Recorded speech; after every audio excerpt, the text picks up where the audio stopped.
Step 1. Forwards and backwards. In the previous video, we looked at a range of strategies that involved counting forwards and counting backwards. Make sure that you are confident working forwards and backwards along a number line. Step 2. Use even more strategies. Not only can we use the same strategies as before, except now with bigger numbers, and also other types of bridges like working with time. We've also got a few more subtraction strategies to add to our repertoire as well. Reordering, counting on from the larger number. Sometimes the first thing that you notice are numbers that fit together quite well, which increases efficiency. And here it is on a number line.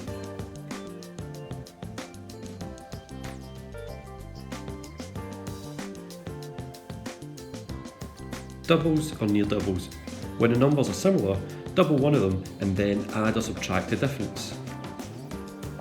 Because I can see that both these numbers are close to 115, and I know that double 100 and double 15 is easy to work out, I can then add on that 1 and that 3 separately.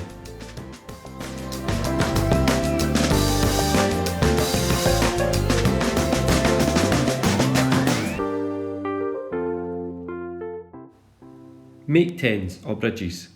Break a number into parts so that one part can add to the other number to make it a 10. So I can start by adding 110 and 110.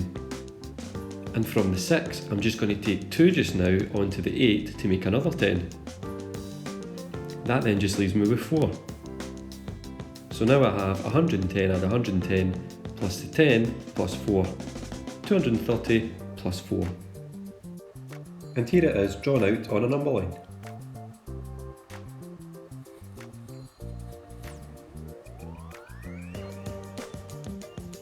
Friendly numbers. Make a number friendly and then adjust for it at the end. Friendlies usually end in 0 or 5. So here I've taken 118 to pretty much just be 120, which means when I add 116 onto that I get 236 quite easily, but then I need to take that 2 off because I added 2 on at the beginning. And here are the friendly numbers drawn out on a number line.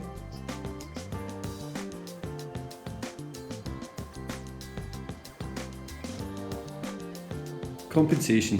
Take a part from one number, then add it to the other to make it friendly or a double. So here I've taken 2 from the 116 and given it to the 118 to make that 120, which is much easier to work with. And then in my head, starting at 120, I can add on 114 quite easily.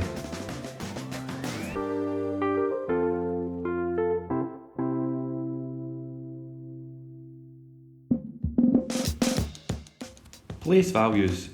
Break both numbers into hundreds, tens and ones. So here, I'm starting by adding the 2 hundreds together, and then the tens, and then the individual units. Then I add all those values together with a much easier calculation.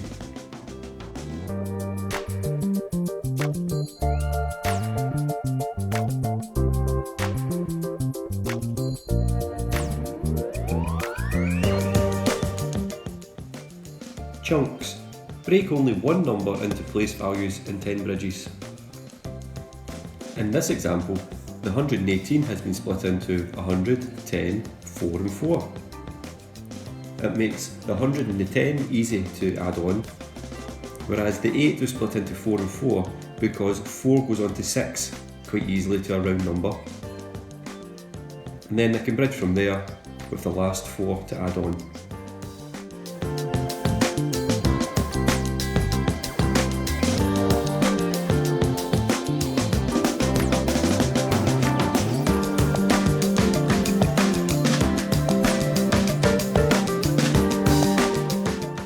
Adding up. Find the difference by counting up from the smaller number using addition strategies. So in this example, you would start at the number 59, jump up 1 to get to 60, and makes it a round number that's easy to work with. And then it's easy to jump up to 100 by 40, and then you know that you've only got another 23 more to add to get to 123, giving you your total amount of jumps.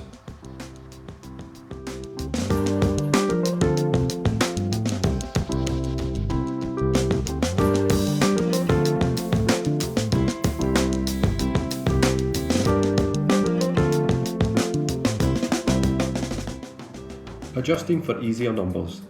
Choose one number to make friendlier and then adjust it at the end. In this case, instead of taking away 59, I would find it much easier to take away 60, so I've added one on. But because I've taken off one too many, I need to put that one back on again at the end.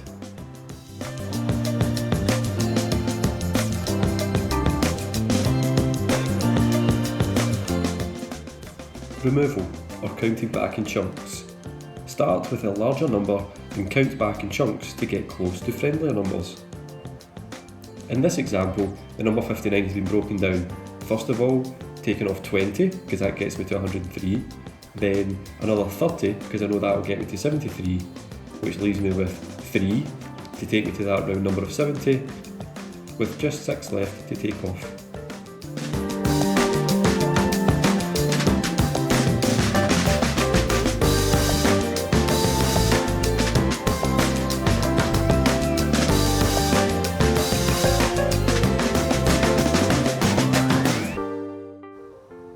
Place values, and sometimes negative numbers.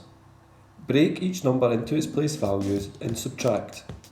If it results in a negative number, then note it as a minus, and if it's a positive, then note it as a plus. Here we can see in this example that normally 3 take away 9 would be quite tricky, but because I'm using negative numbers, I can note it as minus 6. The same with 20 take away 50 can be noted as minus 30, which then means at the bottom you have 100 take away 30 take away 6.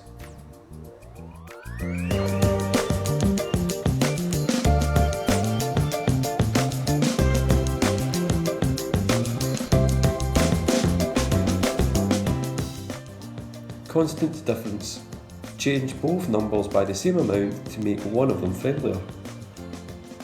In this example, I've added 1 to both of them, which means the size of the gap stays the same, but it also means I can now take away 60, which is a much easier number to work with.